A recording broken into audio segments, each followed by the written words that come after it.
Yes, people, what's going on? Welcome back to the channel. Hope you guys are doing well. So this weekend, Manchester United take on Tottenham at Old Trafford. And after 7 games, United have only beaten Fulham, Southampton and Barnsley. Yes, we've dropped points against Brighton, against Liverpool, against Palace, and even against FC20 in the Europa League. It has not been a very good start for Manchester United in this campaign. And after a summer of rebuilding, both above the manager and obviously beneath the manager in terms of bringing players in, we brought an abundance of players in and players that improve the team. An update on Leny Yoro later in this video. But the players that we brought in were big signings, you know, De Ligt, Mazraoui, Xerxes, Manuel Ugarte brought in as well. And the pressure is really on Erik ten Hag to turn this form around and get Manchester United back to winning ways and looking like a serious team. And that's why this game against Spurs is a must win.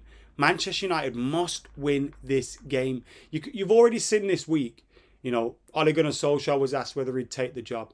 There's already this kind of underlying, you know, narrative bubbling away. Obviously because last summer, the board looked at their position. Were they going to keep Ten Hag? Were they going to move on? They obviously interviewed managers as well. And Ten Hag came out and said, well, they looked around and they couldn't find anyone better than me. That's why I'm still here. But he has to prove it. And look, I'm a big fan of Erik ten Hag and I want him to succeed as Manchester United manager. But there's some decisions that are being made, substitutions especially, where you're thinking, what the hell's going on? Are these the right substitutions to be made? And the result against 20, look, I put it down to the players as well a lot for the start to the season because we have been creating chances. And you look at this stat compared to last season, which is interesting. Manchester United stats compared to last season, attacking comparison, expected goals last year, we ranked 10th for 1.5. This year, we ranked 3rd at 1.92. Big chances created, we ranked 3rd in the league again this season for 3.2. Last season, we ranked 12th with 1.58. We've almost doubled the chances that we're creating. Shots on target are very, very similar. 5.6 this time around, which is 4th. In the league, it was 5.08 last time around, which was 8th in the league. Possession won in the final third. Manchester United, 5.4, you know, per 90. This is obviously the metrics, which is 4th in the league. And last year, we were 10th in the league. Take-ons attempted, so trying to run past players and all those kind of things. We're 3rd in the league on 19 per 90 minutes, and we were 14th. So there's clearly been improvements in the style of play, and the stats back that up compared to, you know, I'll come out after the Brighton game, after the Palace game, and even semi after the Liverpool game, because I thought up until the mistakes that we made by Casemiro that allowed them to score 2 goals, I thought Manchester United were pretty comfortable on the ball, playing some good football. We created obviously a lot of chances in that game as well. And when you look at the big chances created and missed stat, Man United are top of that table. The nearest ones to us, I think, were like Villa and Liverpool, who have 5 big chances missed less than us. But they already also have 5+ goals more than us. And it shows you if we were running around average, or even just, you know, we're top of the league, but, you know, a big chance missed, but we scored a few more, we'd be very, very similar in terms of goals to the other teams that we expect to be in and around. But of course, football isn't won on a data sheet. Football isn't won on a spreadsheet. And you have to, you know, get the big stat right, which is the scoreline. And far too often we failed to do that. Far too often we failed to show a ruthlessness.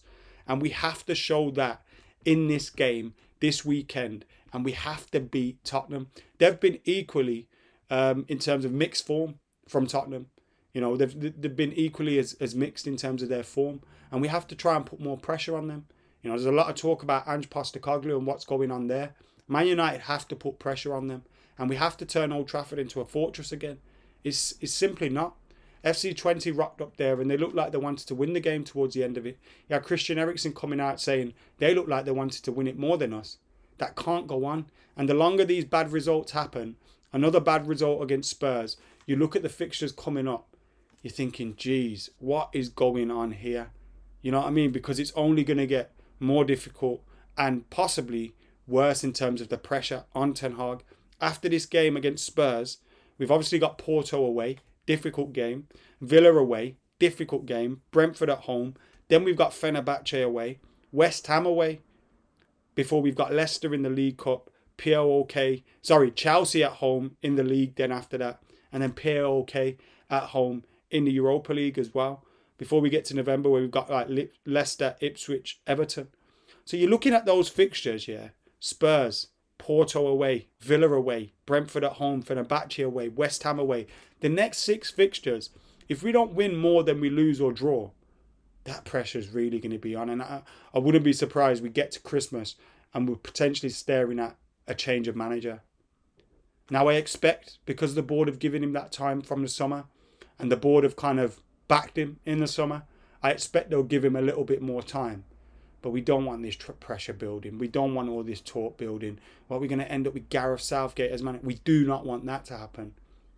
Ten Hag needs to pull his act together and get a result. And it'll be interesting to see what kind of lineup we have out there as well. Will he start Marcus Rashford or Alejandro Garnacho? Who will he start in the midfield? You know, we've started Christian Eriksen quite often recently because Eriksen's someone that can control the game.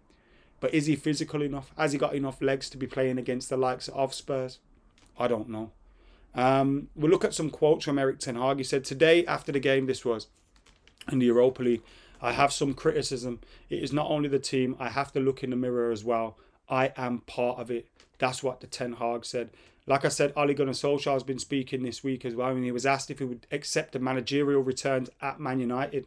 He said, I don't like to talk about other managers' jobs, but yes, of course I would. Now on that, I think Ole Gunnar Solskjaer wasn't properly, you know, I think he deserved a little bit more respect for what he achieved at Man United. I think he was excellent. Back-to-back top 4 finishes for the first time since Fergie got us to a Europa League final, which unfortunately we didn't win. Some of the football we played was outstanding, scoring goals, the away record. I thought Ole Gunnar Solskjaer was fantastic. Deserved a little bit more credit, but it's not time to be moving back. And if Erik ten Hag is sacked this season, we need to start looking forward. 21 is coming. Remember I told you that. Well, Omar Barada's told you that as well. He's told Man United staff the aim is to win the Premier League title in 2028 for the 150th anniversary of the club being formed, which means we're about 3-4 seasons away from that. Oh God, 21 is coming. But who knew it was in 2028? If we'd when we won the league in 2012-13, if you'd have told me we'd be waiting this long for another league title, I would have told you you're mental. But anyway, here we are. This week as well, we saw Chido Obi Martin confirm his move to Manchester United. And Fabrizio Romano has reported Mikel Arteta and the board pushed to keep Chido Obi, but he wanted to change. It's not about money, but development and the space he can find at Manchester United. And in terms of Leny Yoro, like I said, there's an update on him. Ten Hag has said he's doing very well. He's very happy that his rehabilitation is going in the right direction, and I expect him back soon. So that's the latest on Leny Yoro. 3 points. That's the only thing that's acceptable from this game on Sunday. And hopefully a good performance as well. In terms of the 11, I would pick, obviously, Onana in goal, Mazraoui, Dalot as your fullbacks. Then you're going to go with De Ligt and Lisandro Martinez in the middle. I'd start Ugarte, Kobbie Mainoo. Look, Bruno Fernandes isn't in form at the moment. And I don't, I think you could drop him if you want. Mason Mount's available. There's a few midfielders we've got available. But I'm starting Bruno Fernandes in this game. He'll probably pop up with a goal. Then my front three, I'll go with Rashford, Xerxes and Amad Diallo. That's my team for this game. And I'm praying we get a win. If I had to predict something, I'd say 2-1 to Manchester United. Ten Hag usually gets a result when he really, really needs it. But we need that before. Oh, boy, do we need it.